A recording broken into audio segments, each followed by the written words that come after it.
Alors maintenant, on va voir comment payer cette facture de TimeUp. Donc première chose, la facture TimeUp, je vous la remontre, hein, vous la retrouvez dans le menu fournisseur facture. Cette facture, pour l'instant, eh bien, elle n'est pas validée. Donc si elle est plus modifiable, il faut la valider. Donc soit on la sélectionne et on fait valider ici directement, soit on l'ouvre.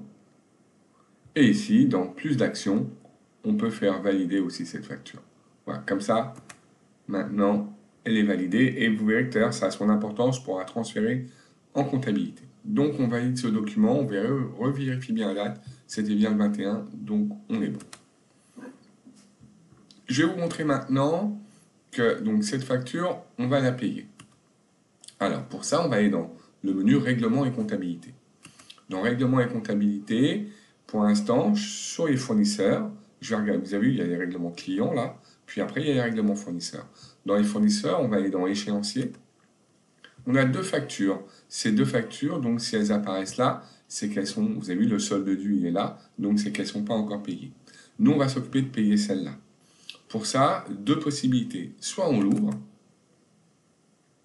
et on va ici dans plus d'actions, et régler la facture, mais c'est, voilà, j'aime pas trop passer par là, mais c'est une possibilité. Sinon, on va dans règlement ici, et je préfère faire ça, et on va ajouter un règlement.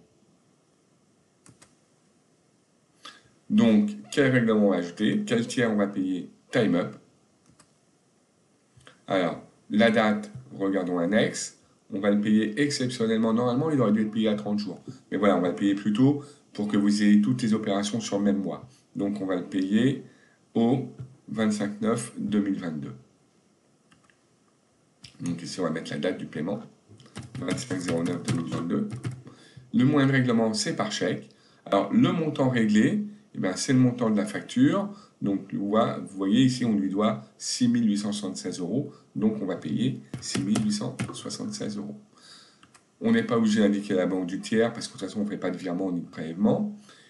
Et nous, on va bien payer, donc, ici, par le biais d'un décaissement.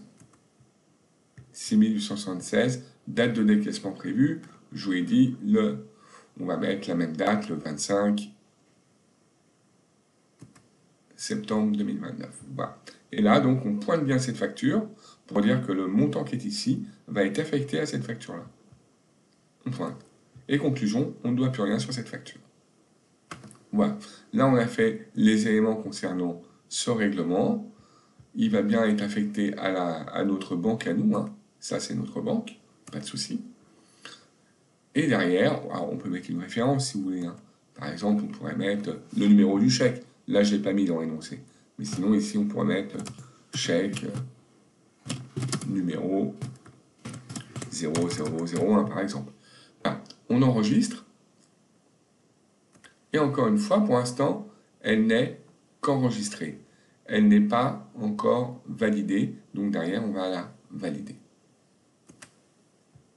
Et donc, on va confirmer la validation de ce règlement. C'est important parce que derrière, on va pouvoir la transférer en comptabilité.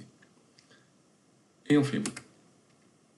Voilà. Maintenant, ici, dans les fournisseurs, dans les règlements, on voit bien le règlement du fournisseur TimeUp à la date et le moyen de règlement. Et on a bien réglé l'ensemble de la facture. Voilà. Eh bien, on va s'arrêter là pour le règlement et puis on se retrouvera pour une vidéo sur maintenant comment transférer ces informations dans le logiciel de comptabilité.